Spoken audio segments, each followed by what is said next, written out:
Hello friends, ओम श्री गणेशाय नमः। ओम नमः शिवाय।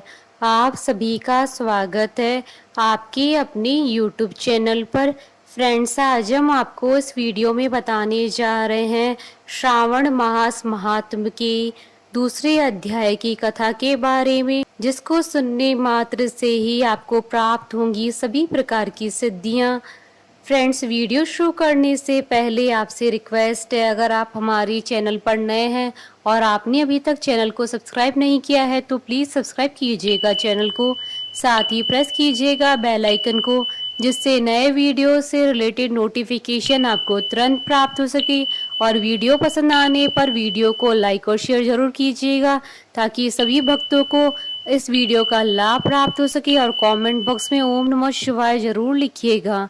श्रावण मास महात्म सब प्रकार के विघ्नों का नाश करने वाले तथा सारी सृष्टि का पालन करने वाले श्री गणेश जी, ज्ञान की दाता देवी श्री सरस्वती जी तथा सब पुराणों के कर्ता श्री व्यास जी तथा श्री गुरुदेव जी के चरण कमलों में नमस्कार करके भगवान की श्रद्धा और भक्ति रस में डूबी हुई श्रावण मास महात्म की कथा कहती हूँ। श्रावण मास में विहित कार्य। ईश्वर बोले, हे महाभाग, आपने उचित बात कही है। हे ब्रह्मपुत्र, आप विनम्र, गुणी, श्रद्धालु तथा भक्ति संपन्न श्रोता हैं। हे अनग, आपने श्रावण मास के विषय में विनम्रता पूर्वक जो पूछा है उसे तथा जो नहीं भी पूछा है वह सब अत्यंत हर्ष तथा प्रेम के साथ मैं आपको बताऊंगा। द्वेष न करने वाला सबका प्रिय होता है और आप उसी प्रकार के विनम्र हैं, क्योंकि मैंने आपके अभिमानी पिता ब्रह्मा का 5वां मस्तक काट दिया तो भी आप उस द्वेष भाव का त्याग कर मेरी शरण को प्राप्त हुए। अतः हे तात, मैं आपको सब कुछ बताऊंगा, आप एकाग्रचित होकर सुनिए। हे योगिन, मनुष्य को चाहिए कि श्रावण मास में नियम पूर्वक नक्त व्रत करे और पूरे महीने भर प्रतिदिन रुद्राभिषेक करे। अपनी प्रत्येक प्रिय वस्तु का इस मास में त्याग कर देना चाहिए।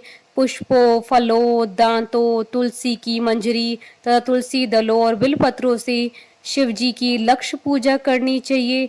1 करोड़ शिवलिंग बनाने चाहिए और ब्राह्मणों को भोजन कराना चाहिए। महीने भर धारण पारण व्रत तथा उपवास करना चाहिए। इस मास में मेरे लिए अत्यंत प्रीतिकर पंचामृत का अभिषेक कराना चाहिए। इस मास में जो जो शुभ कर्म किया जाता है वह अनंत फल देने वाला होता है।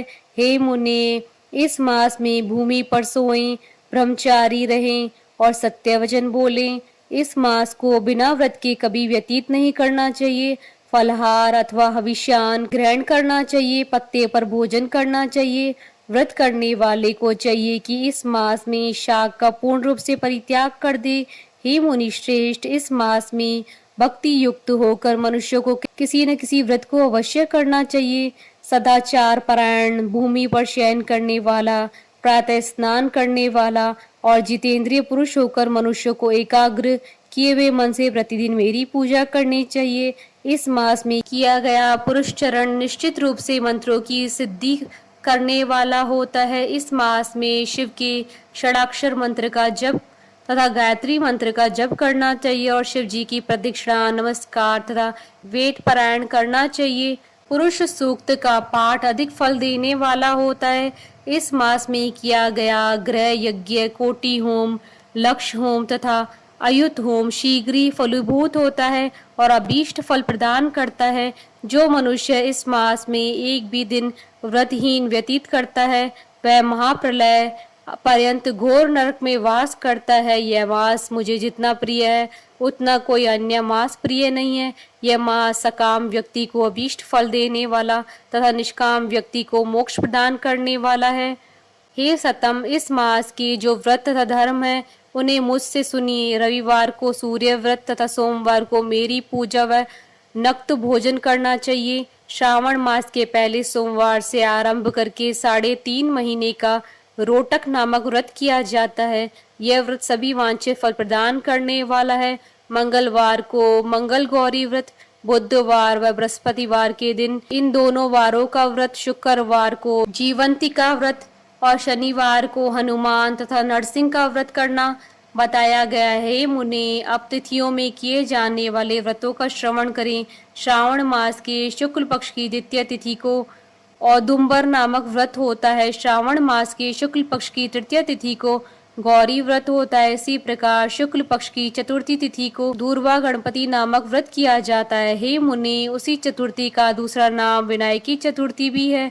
शुक्ल पक्ष की पंचमी तिथि नागों की पूजन के लिए प्रशिष्ट होती है। हे मुनि श्रेष्ठ, इस पंचमी को रौरव कल्पादि नामक से जानिए। षष्ठी तिथि को सुपोदन व्रत तथा सप्तमी को शीतला व्रत होता है। अष्टमी अथवा चतुर्दशी तिथि को देवी का पवित्रारोपण व्रत होता है। इस माह के शुक्ल पक्ष तथा कृष्ण पक्ष की दोनों नवमी तिथियों को नक्त व्रत करना बताया गया है। शुक्ल पक्ष की दशमी तिथि को आशा नामक व्रत होता है। इस माह में दोनों पक्षों की दोनों एकादशी तिथियों को इस व्रत की कुछ और विशेषता मानी गई है। श्रावण मास के शुक्ल पक्ष की द्वादशी तिथि को श्री विष्णु का पवित्रारोपण व्रत बताया गया है। इस द्वादशी तिथि में भगवान श्रीधर की पूजा करके मनुष्य परम गति को प्राप्त करता है। उत्सर्जन, उपाकर्म, सभा दीप, सभा के उपाकर्म, इसके बाद रक्षाबंधन, पुनः श्रवणाकर्म, सर्प बलि और हयग्रीव का अवतार, ये 7 कर्म पूर्णमासी तिथि को करने हेतु बताए गए हैं। श्रावण मास के कृष्ण पक्ष में चतुर्थी तिथि को संकष्टी चतुर्थी व्रत कहा गया है और श्रावण मास के कृष्ण पक्ष की पंचमी के दिन मानव कल्पादि नामक व्रत को जानना चाहिए। हे द्विजोत्तम, कृष्ण पक्ष की अष्टमी तिथि को श्री कृष्ण का पूर्ण अवतार हुआ। इस दिन उनका अवतार हुआ, अतः महान उत्सव के साथ इस दिन व्रत करना चाहिए। हे मुनि श्रेष्ठ, इस अष्टमी को मनवादी तिथि जानना चाहिए। श्रावण मास की अमावस्या तिथि को पिठोरा व्रत कहा जाता है। इस तिथि में कुशों का ग्रहण और वृषभों का पूजन किया जाता है। इस मास में शुक्ल पक्ष की प्रतिपदा तिथि से लेकर सब तिथियों के पृथक पृथक देवता हैं। प्रतिपदा तिथि के देवता अग्नि, द्वितीय तिथि के देवता ब्रह्मा, तृतीय तिथि की गौरी और चतुर्थी के देवता गणपति है। पंचमी के देवता नाग है।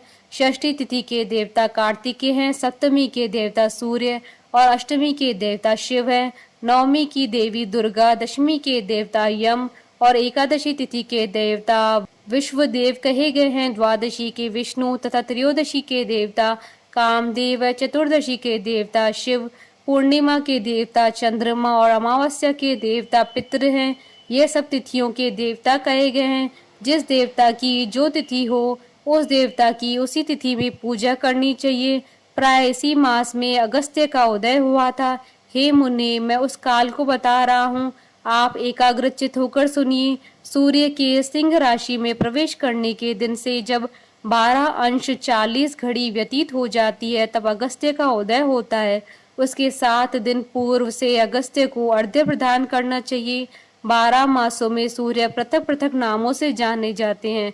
उनमें से श्रावण मास में सूर्य गबस्ती नाम वाला होकर तपता है। इस मास में मनुष्य को भक्ति संपन्न होकर सूर्य की पूजा करनी चाहिए। हे सप्तम, 4 मासों में जो वस्तुएं वर्जित है उन्हें सुनिए। श्रावण मास में शाक तथा भाद्रपद में दही का त्याग कर देना चाहिए। इसी प्रकार अश्विन में दूध तथा कार्तिकेय में दाल का परित्याग कर देना चाहिए। यदि इन मासों में इन वस्तुओं का त्याग नहीं कर सके तो केवल श्रावण मास में ही उक्त वस्तुओं का त्याग करने से मानव उसी फल को प्राप्त कर लेता है। हे मानद, यह बात मैंने आपसे संक्षेप में कही है। हे मुनि श्रेष्ठ, इस मास के व्रतों और धर्मों के विस्तार को सैकड़ों वर्षों में भी कोई नहीं कह सकता। मेरी अथवा विष्णु की प्रसन्नता के लिए संपूर्ण रूप से व्रत करना चाहिए। परमार्थ की दृष्टि से हम दोनों में भेद नहीं है। जो लोग भेद करते हैं वह नरकगामी होते हैं। अतः हे सनत कुमार, आप श्रावण मास के धर्म का आचरण कीजिए। इस प्रकार ईश्वर सनत कुमार संवाद के अंतर्गत श्रावण मास उद्देश्य कथन नामक दूसरा अध्याय पूर्ण हुआ। बोलिए भगवान शंकर की जय, माता पार्वती जी की जय। हमारे साथ इस वीडियो में अंत तक बने रहने के लिए आपका धन्यवाद। ओम श्री गणेशाय नमः। ओम नमः शिवाय।